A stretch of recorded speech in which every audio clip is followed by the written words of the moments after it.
జిల్లాలో శనగ కొనుగోలులో రైతులకు ఎటువంటి ఇబ్బందులు లేకుండా చూడాలని కాంగ్రెస్ పార్టీ సీనియర్ నాయకుడు తులసిరెడ్డి వేముల మండలం పెన్నపాడు బుడ్డ శనగ కొనుగోలు కేంద్రాన్ని తులసిరెడ్డి మంగళవారం కాంగ్రెస్ నాయకులతో కలిసి సందర్శించారు.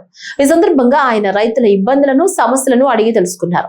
రాయలసీమ ప్రకాశం జిల్లాలో రబీ సీజన్ లో బుడ్డ శనగ ప్రధాన పంట అని, దాదాపు రాష్ట్రంలో 12 లక్షల ఎకరాల్లో ఈ పంట వేస్తారని అన్నారు. ఈ సంవత్సరం దిగుబడి బాగా వచ్చింది, కానీ గిట్టుబాటు ధర లేక రైతులు ఇబ్బందులు పడ్డారని, కేంద్ర ప్రభుత్వం ప్రకటించిన కనీస మద్దతు ధర క్వింటాలకు 5,875 రూపాయలు కాగా మార్కెట్ లో వ్యాపారులు 4,700 రూపాయలకు కొన్నారన్నారు. దీంతో రైతులు క్వింటాలకు దాదాపు 1,000 రూపాయల చొప్పున నష్టపోయారన్నారు. ప్రస్తుతం మనం కడప జిల్లా పులివెందుల అసెంబ్లీ నియోజకవర్గం వేముల మండలం పెర్నపాడు బుడ్డ శనగ కొనుగోలు కేంద్రం దగ్గర ఉన్నాం. ఈ రబీ సీజన్లో రాయలసీమ ప్రకాశం జిల్లాలో ప్రధానమైన పంట బుడ్డ శనగ పంట లేదా ఈ పప్పు శనగ పంట.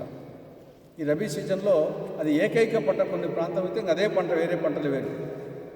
ప్రస్తుతం మనం వేముల మండలంలో ఇంతకుముందు ఏవో గారు చెప్పినట్లు దాదాపు 8,000 ఎకరాల్లో కేవలం బుడ్డ శనగ పంట వేస్తారు. రాష్ట్ర వ్యాప్తంగా దాదాపు 12 లక్షల ఎకరాల్లో రబీ సీజన్లో పంట వేస్తారు. ఈ సంవత్సరం దిగుబడి బాగా వచ్చింది, కానీ మొన్నటి వరకు ధర లేని కారణంగా రైతులు బాగా ఇబ్బంది పడ్డారు.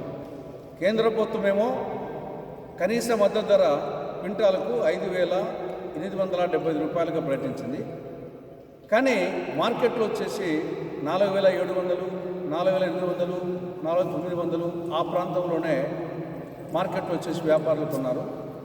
దీనివల్ల దాదాపు ఒక్కొక్క క్వింటాలకు దాదాపు 1,000 రూపాయల చొప్పున రైతులు నష్టపోయారు. ఈ పరిస్థితుల్లో ఈ యొక్క శనగ కొనుగోలు కేంద్రాలు ప్రభుత్వం ఏర్పాటు చేయాలని అటు కాంగ్రెస్ పార్టీ కానీ, వామపక్షాలు కానీ, మిగతా పార్టీలు కానీ, ప్రజా సంఘాలు కానీ ప్రభుత్వాన్ని విజ్ఞప్తి చేయడం జరిగింది.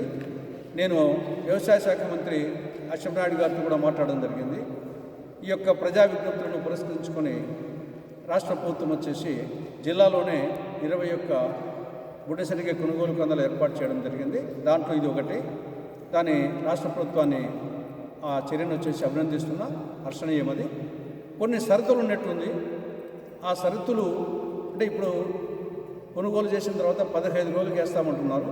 దాన్ని వీలైనంత వరకు తగ్గిస్తే మేలు. ఎందుకంటే ఆల్రెడీ వరి ధాన్యానికేమో మరుసటి రోజు చేస్తున్నారు. కాబట్టి దీనికి కూడా కనీసం 15 రోజులు కాకుండా ఒక వారం రోజుల లోపల బ్యాంక్ అకౌంట్లో వేసేట్టుగా రాష్ట్ర ప్రభుత్వం చర్య తీసుకుంటే బాగుంటుంది. తర్వాత షరతులు కొన్ని ఉన్నాయి. షరతులు తేమ శాతం అవన్నీ ప్రస్తుతం అయిన రైతులకి ఏమి ఇబ్బంది లేదు, ఎందుకంటే ఆ తేమ శాతము బాగా ఆరినాయి కాబట్టి ఇబ్బంది ఏం లేదు. రెండవది వచ్చేసి మరి రైతులకు వచ్చే ఒక్కొక్క రైతు వద్ద నుండి ఎకరాకు 7 క్వింటాలే కొంటామని నేను పేపర్లో చూడడం జరిగింది, కానీ ప్రస్తుతం చెప్పడం వచ్చేసి అదేం లేదు. మొత్తం రైతులు ఎంత ఇచ్చినా కొంటామంటున్నారు. కాబట్టి వీలైనంత వరకు రైతులకు సహాయం చేసే విధంగా ప్రభుత్వం ఈ కొనుగోలు కేంద్రాలు తెరవడమే కాకుండా షరతులు కూడా కొన్ని సడలించి రైతులకు మేలు చేయాలని చెప్పేసి విజ్ఞప్తి చేస్తున్నాం.